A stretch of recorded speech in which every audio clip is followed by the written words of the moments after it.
This is the juiciest steak I ever cooked, and it surprised me how easy it was. But to get there, I had to pull out every trick I knew.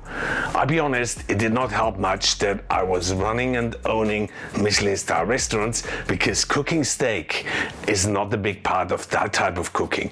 Cooking steak is a different game. But with my background, I naturally do not go along with what people say about cooking steak. So I did my own research and I experimented. Lots of trials and errors till I achieved steak perfection. But in all my research, I came across one crazy idea. I tried it out, and guess what? I could not believe my luck. One simple trick and I tasted the juiciest steak I ever had. You will see. But first I'm gonna go and share with you what are the steak secrets I found in my research, so that your steak, like mine, will never be the same again. Beautiful, very tender. So my first question was, when to salt my steak? I did what most of us do. I salted it a few minutes before cooking, but I ended up with 3 huge problems. After a few minutes, I got surface moisture. The salt started to draw liquid out of the steak. I knew this will also make my steak tough and hard on the outside. Something that would work well for soft flesh fish, but not a juicy steak. Then when I cooked the steak, I realized that the surface moisture caused first simmering rather than browning. Now would I do that with a thinner steak? It would be overcooked by the time it's fully brown on the outside. But more about that in a minute. I also found that the salt did not do much in terms of seasoning. It oozed out with the escaping juices and ended up in the pan. So my conclusion was that it is better to salt the steak after cooking, unless I do what I tried next. And that is salting the steak 12 to 24 hours beforehand. Now that improved my steak greatly. I found that longer salting breaks down and unwinds the steak's proteins and tenderizes it. Exactly what I wanted. Better texture, better flavor, and a juicier steak. All sounds great, but there's an even better way, as you will see in a minute. So how does salting work? First the steak lets water go, and after 2 to 3 minutes it starts to reabsorb the juices and draws the salt slowly into the meat. The salt also disords the protein chains and holds the water better during cooking. So what if I would have salted it just before I put it into the pan? Well, that's not great at all. The salt or the pepper grains will end up sitting between the meat and the pan, elevating it and making it hard for the steak to have full pan contact. I got less browning and I created gray spots on my steak. Not great. But gray spots I could also get from entrapped steam pockets. So that's why I always gently press my steak down to occasionally release them. Okay, browning is Maillard reaction, and that leads to more flavor. Now, did you know the other 2 things where steak gets its flavor from? First, fat. During cooking, the fat melts and oxidizes. Fat is flavor. A Scotch fillet raw and an eye fillet raw taste more or less the same, but once I cook them, one tastes better because of the melted fat. The melted fat also makes my steak juicier. A tenderloin has little fat or connective tissue, so when I cook it, it ends up a bit one-dimensional. A Scotch fillet is a more used muscle and contains more fat and collagen, so naturally it has more texture and flavor after cooking. But did you know that fat and collagen, like long salting, also helps to maintain moisture? Fat is flavor, and so is myoglobin. Myoglobin makes a steak taste meatier and more complex. Myoglobin animals only develop with age. The older the animal, the more myoglobin, the more flavor. Meat with higher levels of myoglobin you recognize on the darker color and on the redder juice when you cut open your steak. Now that's not blood, that's meat juices turned red by myoglobin. My last version will not have a drop of juice oozing out, but you see that in a minute. Now cooking my steak, I heated a pan. Of course, I used butter. Butter tastes best due to the present milk solids. To stop it from burning, I added the butter when the pan was still cold. When the butter turned slightly brown, I knew I reached maximum flavor because the dried out milk solids became all nice and toasty. More Maillard action. I would not get that with cooking oil, so the steak went in, but I made sure I only half filled the pan. Why? Because I needed to place my steak onto a new hot spot when turning it for better color. The cold steak will naturally chill down my pan, right where I placed it first. So would I turn it and place it onto exactly the same spot, the pan would get even colder. Now restaurants can do that as they have more powerful gas stoves, but at home I get into trouble. My pan heat would collapse and the steak start to stew and then brown. So when I turn it, I always place it onto a new hot spot, giving the other spot time to recover, and then I use it again.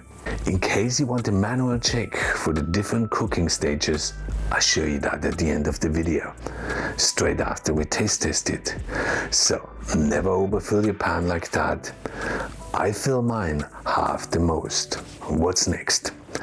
Do I or do I not bring my steak to room temperature? Guess what? You don't. To achieve that, it would take hours, not minutes. It's unhygienic too, and food bacteria could start to develop on the warmer surface. Research actually says that it achieves the opposite. Colder meat apparently undergoes a bigger thermal shock, and that leads to better browning, and it does not toughen the meat as it is so often claimed. The colder center temperature you easily adjust with a minute or two of extra resting. Now, more misinformation. Searing the meat to close the pores. No pores here. This is a muscle. Pores you only have on skin. Now, something that is actually really important. How often do I turn my steak? This simply depends on the steak's thickness. Steakhouses only service 6 steaks because they know thin steaks are notoriously difficult to cook. Thicker steaks are easy to cook. A thin steak I might only be able to turn once. It gives me very little time to build up color, and then it overcooks quickly. Now, a meat thermometer on a thin steak would not work. Why? Because of surface temperature. In a pan, the surface heat is lower. On a barbecue, it's higher. Heat travels inwards. A thin steak with perfect core temperature but high surface heat is suddenly overcooked after resting. So the thin steaks are trouble. Thick ones are good. I turn mine every 30 seconds or so, and through that I get more color, more flavor. Steam pockets are not an issue too. I also get a thinner and more elegant crust, better juice distribution due to less surface heating. Basically a less chewy surface. This steak I only turned once. Do you see how hopelessly dried out the surface is? Even after resting, an overdeveloped crust actually seals the surface of your steak and stops the heat from penetrating.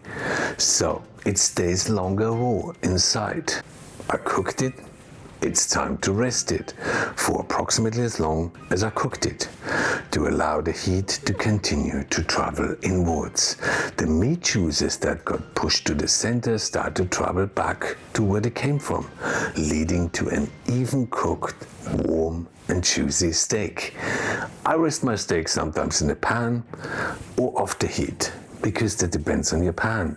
Some pans chill down fast, others stays hot for longer. Answer here is you need to know your pan. I could have flavored my steak towards the end too, and would have added some fresh butter and garlic and thyme, and those flavors would then soak themselves in between the disordered meat fibers on the surface. When I served my steak, I drizzled a bit more of that butter over. So good.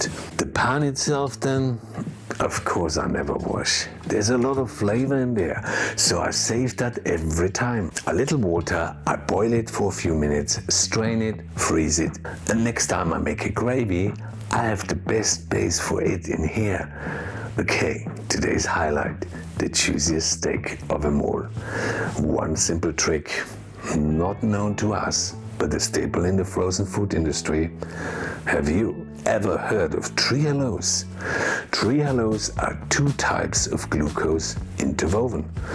Trehalose is found in plants. It protects plants from abiotic stress like sun, drought, heat, and freezing.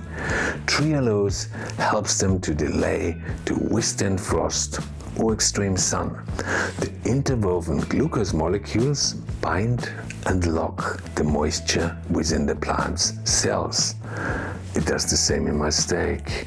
It stops the moisture from escaping during cooking.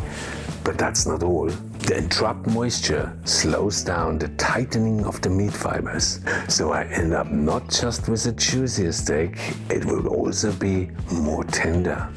How do I apply it? Well, just like with pre-salting, steak, quarter teaspoon trehalose, 12 to 24 hours. Make sure you salt the steak at the same time, because that makes it even better.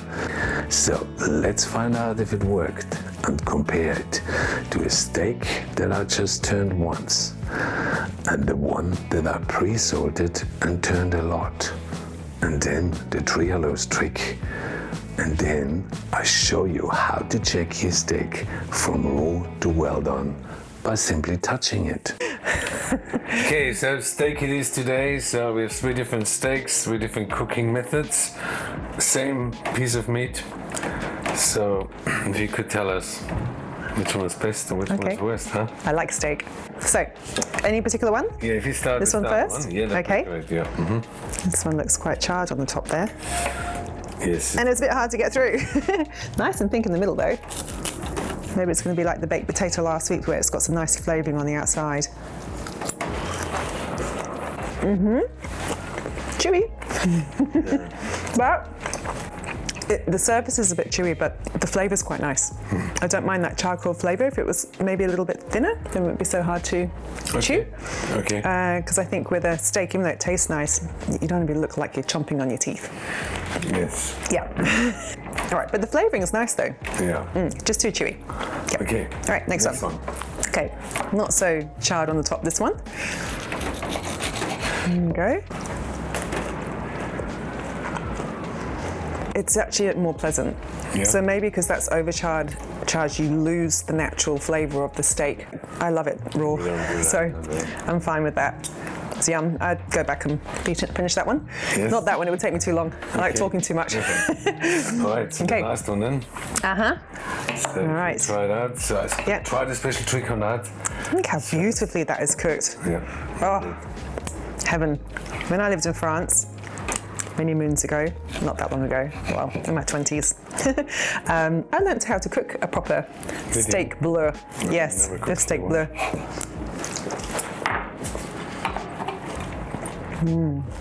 That's a lot easier to eat than the other two. Yeah. It's more succulent. And yeah, just a nice experience all over. It's very close to this one, but this one's just got an edge on that one. This one's the most tender. Yeah, there's a thumbs up there. All right. Great. So. Dog? No. Anna? I'm joking. I'm joking, she would love that. Yeah. It won't take her long to chew through that. We'd have gone in one mouthful. It's a Labrador, so. Yes, yeah. So give it a try with the trehalose. It makes you the juiciest steak. And check out my video on mashed potatoes, which would go perfect with that steak. And now I'm gonna show you how to check the different cooking stages on your steak simply by touching it. I relax my thumb and press on the highest point of my thumb palm. Now that's rare. Now I gently connect the thumb with the index finger. Just connect, don't press. That's medium rare. Gently connect the middle finger for medium. And the ring finger is medium well. Small finger, well done, easy. Try it and let me know in the comments below.